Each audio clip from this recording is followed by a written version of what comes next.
Oi, gente, meu nome é Flora. Hoje eu vou estar falando um pouco sobre diferentes contextos históricos que levaram à formação da sociedade brasileira atual. E esse assunto ele vai ser dividido em dois vídeos. Nesse primeiro a gente vai estar falando realmente sobre o lado mais cultural e social da coisa, e no próximo a gente vai focar nos aspectos políticos e econômicos. Então, como muita gente já sabe, a nossa sociedade ela foi influenciada por três povos majoritários. Tiveram os brancos europeus, que a gente pode citar majoritariamente os portugueses, que foram quem cuidou da nossa colonização e tudo mais, mas também tiveram outros povos, como por exemplo os holandeses e os franceses, que também tiveram suas próprias colônias aqui no território brasileiro, que apesar de terem durado pouco tempo, tiveram sim sua influência na formação da nossa sociedade. A gente também pode citar, por exemplo, os espanhóis, os alemães, os ingleses, que seja por processos de realmente imigração ou nas tentativas do governo português de embranquecer a população brasileira, ou então para trazer mão de obra para o país, ajudaram também esse povo a vir para cá. A gente também pode citar os negros africanos que foram também trazidos pelos portugueses, tanto para incentivar o tráfico negreiro quanto para usar a mão de obra barata da escravidão.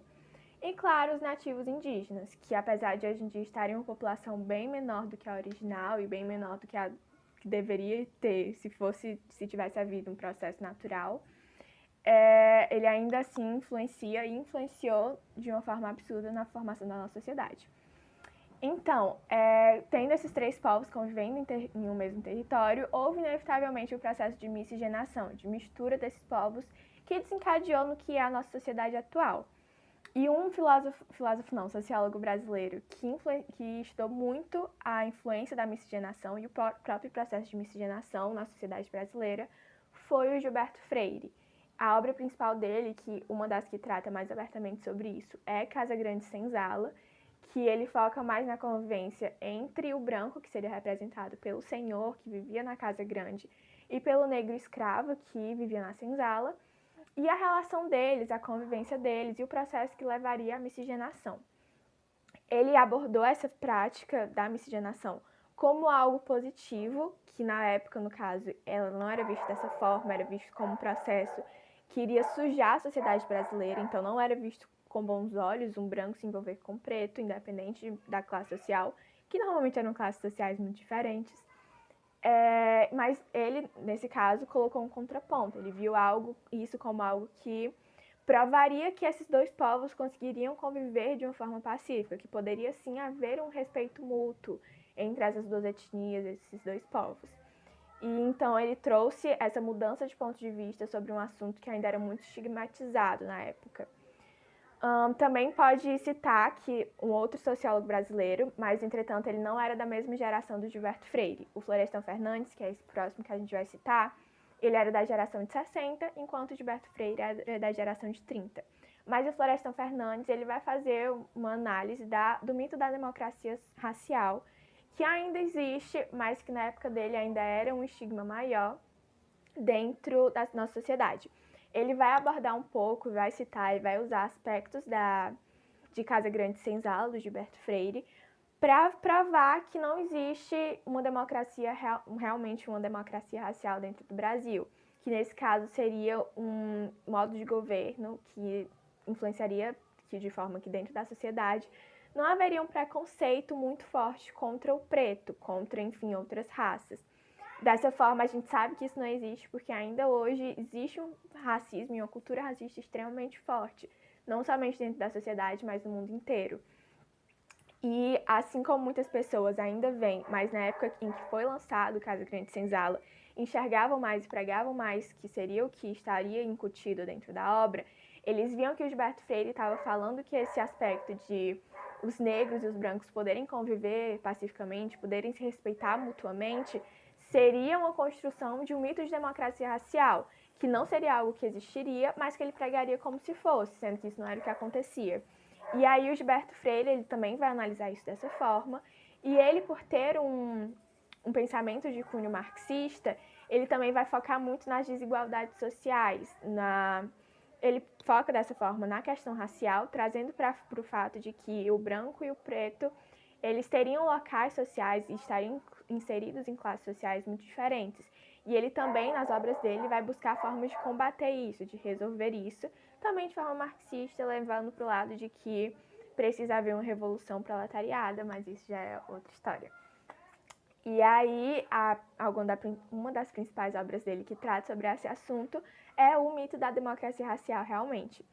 que é onde ele vai abordar esse assunto mais firmemente. Outro sociólogo que ele vai olhar mais para a formação da sociedade brasileira é o Sérgio Buarque de Holanda. Ele também é da geração de 30, assim como Gilberto Freire, e uma das obras mais famosas dele é Raízes do Brasil. Nela, ele analisa criticamente a formação social das elites brasileiras, principalmente, porque ele vai analisar e criticar a forma como a gente foi colonizado e como, enfim, os europeus chegaram aqui, tanto para explorar os recursos naturais como a própria sociedade, a forma como eles construíram a sociedade.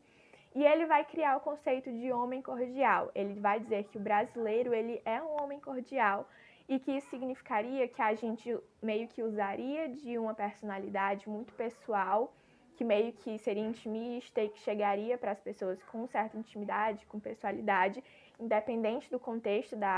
do momento, da situação. Então, em todos os aspectos da nossa vida, tanto em relações interpessoais, como, enfim, em qualquer situação, trabalho, enfim, a gente teria esse lado de pessoalidade e de intimidade, essa forma de tratar as pessoas muito afloradas. Sendo que, ao mesmo tempo que isso pode ser visto como simpatia e como um traço de personalidade legal,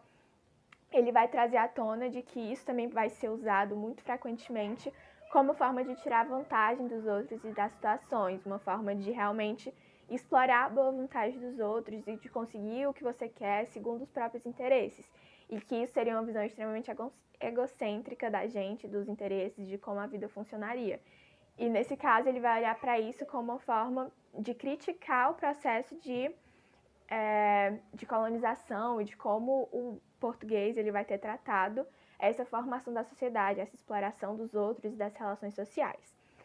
Então é basicamente isso, também vão ter alguns outros sociólogos, mas esses são os principais, e essa é basicamente a formação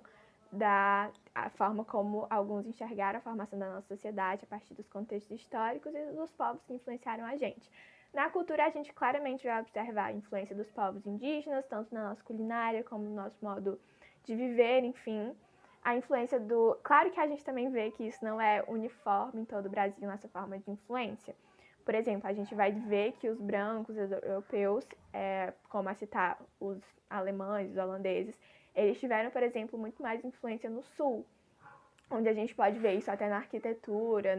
até no fenótipo deles, que normalmente tem uma pele mais clara, um olho mais claro, um cabelo mais claro. Enfim, a gente vê isso meio que separado por todo o Brasil. A gente também vê uma influência maior indígena pelo norte, também no fenótipo deles, como na forma de viver. E também aqui no Nordeste a gente vai ver em locais como a Bahia, que tem uma maior incidência da população preta, que a gente também vai ver isso devido ao fato de que lá tinham muitos canaviais, que eram onde se usava majoritariamente a mão de obra escrava, que no caso era preta africana. E aí a gente vai ver isso que apesar de não acontecer na mesma quantidade, na mesma intensidade por todo o território, ela foi uniforme por todo o Brasil e que toda a nossa população ela veio de um processo de miscigenação e de influência de raças diferentes e etnias diferentes. Então é basicamente isso. No próximo vídeo a gente vai, que nem eu falei, abordar mais o aspecto econômico e político da situação.